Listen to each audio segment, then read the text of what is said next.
Continuamos. Ya nos queda poco, así no los aburro más. Vamos con la presentación.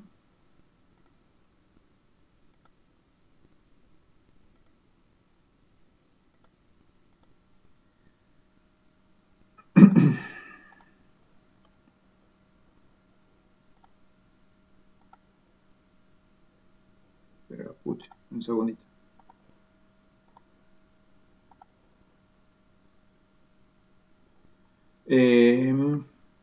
Voy a detenerme un segundo acá. Estos son los nódulos en soja. Nosotros hemos desarrollado, digo nosotros los hombres, hemos desarrollado, un día aprendimos que las especies leguminosas como la soja, el maní, la alfalfa, los tréboles, el algarrobo, eh, por ejemplo, son fijadoras de nitrógeno. Hay otras especies nativas que tienen la capacidad de fijar nitrógeno. Perdón, que tienen simbiosis con bacterias, perdón. El término sería correcto que hacen una simbiosis con bacterias, con colonias de bacterias. Esto que ven acá ustedes es una raíz de soja con nódulos. Profe, Sí. no yo al menos no veo la filmina, no sé si algún otro Ah, compañero lo está viendo. espere. No, no, pero se está viendo. Ah, ¿se está viendo? Yo por lo menos lo estaba viendo. Ahora cambió de importancia. Ahí está. Sí, sí, acá se ve también. Sí, yo también la veo. ¿La ve Mariela ahí? Perfecto. No, pero debe ser algo acá en mi teléfono, por eso ya, Ah, ya me acomodo. Perdón. no, dale, tranquila. Las bacterias en sí nunca están solas, no están aisladas, las bacterias están en colonias. Nosotros no la vemos a simple vista porque son sumamente pequeñas, pero están en gran cantidad. ¿Qué hacen? Forman un nódulo en un pelo radicular de la raíz de la soja, del maní, de la alfalfa, y en esa se forma una estructura que la protege y adentro está lleno de bacterias. Esa bacteria que hace, toma del aire que está en la porosidad del suelo, por eso es importante la porosidad, toma el nitrógeno ambiental. Ese nitrógeno, ese N2 que yo les mostraba al inicio, lo transforma en una forma de absorción absorbible por la planta, en NH3, y la planta lo transforma en proteína, en proteína de valor biológico, que ya sea lo podemos ver o en la hoja o en el tallo o en los granos. Bien, esta capacidad que han tenido de adaptación, esto es una simbiosis significa que es una relación entre una especie vegetal y en este caso una bacteria y un microorganismo que es positiva para las dos. Primero porque la planta le está dando a la bacteria un montón de sustratos que necesita para desarrollar la bacteria, porque sin esos sustratos se moriría, como son hidratos de carbono, agua, algunas vitaminas y algunas otras sustancias, algunos otros elementos minerales como hierro y demás, manganeso, molibdeno, que sin eso se moriría. Y a su vez la planta se nutre con un gasto de energía muy bajo, prácticamente nulo, se nutre de un elemento vital como es el nitrógeno, que es fundamental para la vida, eh, donde lo transforma a su vez en proteína de más valor biológico. Esto es básico, es clave, y esto nos ha permitido a nosotros poder hacer desarrollo tecnológico, digo nosotros cuando hablo del hombre, ha desarrollado la tecnología suficiente para poder inocularlo a los cultivos, inocularlo al suelo y de esa manera aumentar la capacidad productiva. Bien, esto estaba en el suelo, están en el suelo. Bien, y eso es lo interesante de la sinergia y de la capacidad que tienen los organismos para adaptarse y continuar. La importancia que tienen todos los microorganismos, como mencionaba, son fijadores de nitrógeno, solubilizadores, como por ejemplo el fósforo. El fósforo es un elemento fundamental para la vida. No hay proteína, no hay coenzima, no hay energía si no hay fósforo. Y el fósforo es insoluble, solamente soluble en ácidos y en ácidos fuertes. Bien, no es soluble en agua, es totalmente insoluble en agua. Son inmunizadores, son activadores activadores también porque funcionan como ayudan a la formación de coenzimas y demás.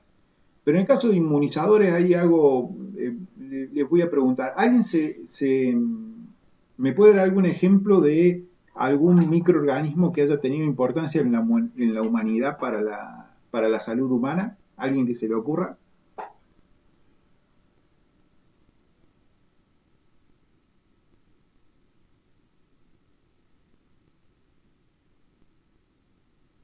Bueno, yo se los digo, la penicilina se obtuvo de un hongo, el Penicillium, y que es una sustancia que nos ha salvado de morirnos como seres, que hayamos podido sobrevivir a un montón de catástrofes, pero bueno, la penicilina ha sido uno de los elementos fundamentales. Bien, les doy un ejemplo. Después están los insectos del suelo, que son organismos más grandes, más visibles, hormigas, gusanos del suelo, son distintas variantes de gusano, esto es una pupa, etcétera, que también cumplen funciones fundamentales, porque imagínense, no sé si este gusano lo están viendo acá, el gusano blanco, su última porción, que es la porción caudal, esta es la cabeza con sus patas, con sus 3 pares de patas, pero acá en la cabeza, en la parte caudal, en la parte posterior, está lleno de materia fecal. Y la materia fecal básicamente, ¿qué es? Tierra. Tierra con un montón de otros microorganismos, más sustancias que ha procesado con su aparato digestivo y que eso queda en el suelo. Imagínense la importancia que tiene, más allá de que estos gusanos en algunos de los casos son nocivos para los cultivos, pero la importancia que tienen por lo que reciclan y por lo que generan de actividad biológica en el suelo. Bien. Ahora, ¿cuál es la importancia que tiene en el ordenamiento territorial del suelo? O sea, ¿para qué vemos todo esto? ¿Qué tendrá que ver con todo esto? Bueno, el ordenamiento es fundamental para el desarrollo sustentable de un territorio. Bien, aunque sea redundante, pero es así, ya que permite organizar el uso, el aprovechamiento y la ocupación del territorio en base a sus potencialidades y limitaciones biofísicas. Y ahí vemos dos conceptos fundamentales, potencialidades y limitaciones biofísicas. ¿Por qué? Porque no es necesario que ustedes sepan de suelo, pero sí que digan, che, hay limitaciones. Y esas limitaciones me van a bajar las potencialidades. ¿Bien? ¿Un suelo es potencial? Sí, es potencial, pero ¿para qué es potencial? Es lo mismo un suelo potencial para hacer turismo que un suelo potencial para hacer actividad agrícola o un suelo potencial para hacer ganadería de cría. No, son totalmente distintas las potencialidades. Y las limitaciones que tienen también son distintas.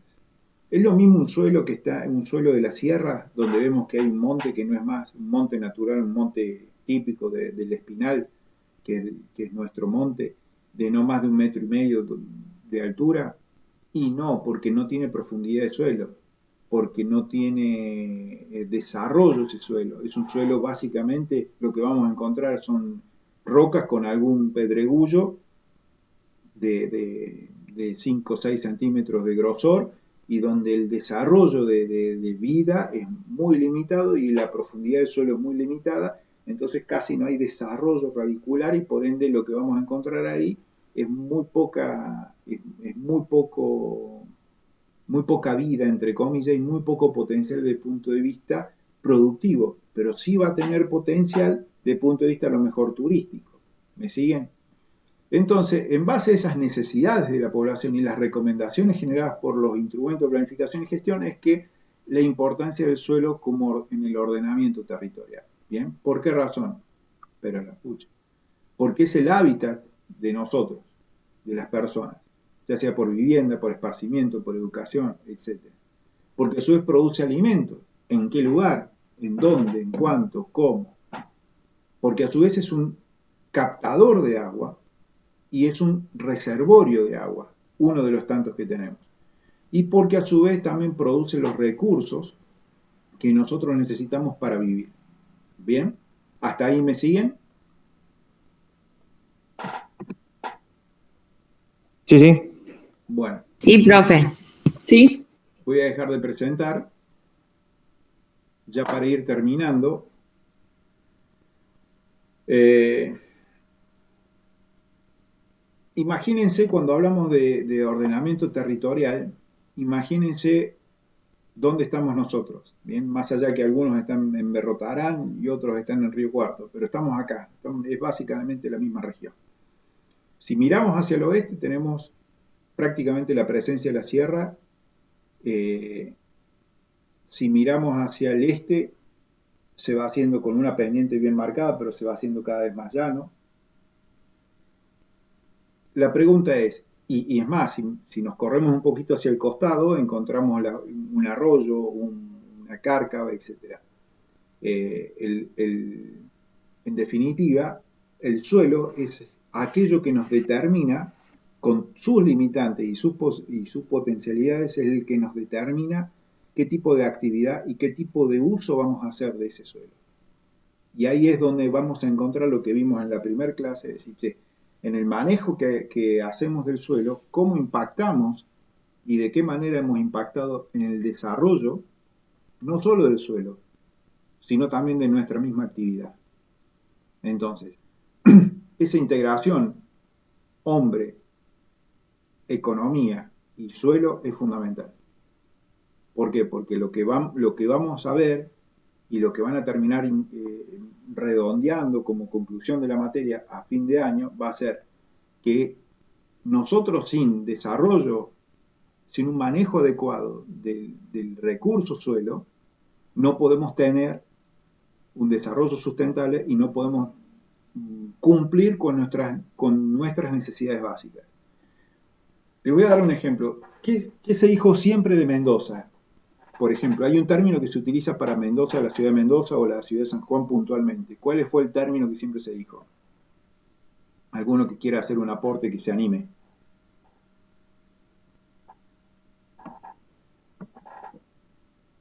La tierra del buen vino siempre. Aparte. ¿Alguno alguna vez paseó por Mendoza, hizo el viaje desde acá, desde la zona, por la ruta 8 primero y después por la ruta 7 hasta la ciudad de Mendoza? No. Mendoza, Sí. Mendoza y San Juan son dos. Sí, Laura. No digo que sí, que conozco esa parte. Ahora no sé cómo es la pregunta. Claro, a esto voy. Yo les voy a hacer el ejemplo y ustedes lo analizan. Mendoza y San Juan son dos desiertos. Son dos desiertos Sí. inmensos. El oeste de la provincia de San Luis y el sur de la provincia de San Luis es otro gran desierto. Tan es así que San Luis, hay una ciudad al sur de San Luis que se llama Arizona. Bien, zona árida. Neuquén es salvo su región andina patagónica, de los grandes lagos, es también desértico. Pero los mendocinos y los sanjuaninos hace un montón de años hicieron un desarrollo del manejo del agua de los ríos para poder tener agua.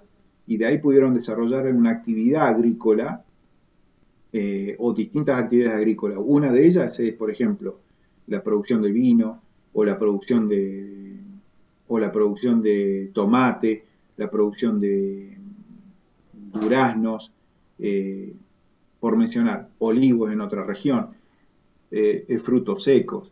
¿Cómo lograron eso? Porque se dieron cuenta cuáles eran las potencialidades y cuáles eran las limitantes biofísicas que les daba el lugar. Y en función de eso desarrollaron, y en vez de ser un lugar totalmente deshabitado, inhóspito como era originalmente, uno va y se sorprende por la actividad, no solo la actividad humana, sino la actividad productiva en base a eso. Eso es ordenamiento territorial. Si ustedes se van a la Patagonia, salvo lugares puntuales, la Patagonia está deshabitada, no hay gente, no habita nadie, porque prácticamente no hay suelo, no hay temperatura, no hay lluvias suficientes como para que ese suelo se haya desarrollado. Si ustedes se vienen a la zona de la pampa húmeda, a la llanura pampeana, hay temperatura, hay humedad, hubo profundidad de suelo, el suelo se desarrolló y las vacas crecían solas. Cuando los primeros españoles trajeron las vacas, se encontraron que las vacas se reproducían solas. ¿Por qué? Porque como tenían pasto todo el año, producían. Entonces ahí empezaron las primeras vaquerías y la primera producción de carne, la producción de cuero, que Argentina empezó a exportar cuero y después vino la producción de carne. Ahora, de punto de vista del desarrollo de cada región, es en base a ese concepto de conocer sus potencialidades y poder determinar cuáles son las limitantes biofísicas de cada lugar. Bien, ahí es donde está la clave de por qué es la importancia del suelo y de entender estos elementos que parecen, que pesado, bueno, qué es lo que hace a la importancia del desarrollo de cada lugar. Bien, bueno, ¿alguna consulta, alguna duda? ¿Alguien?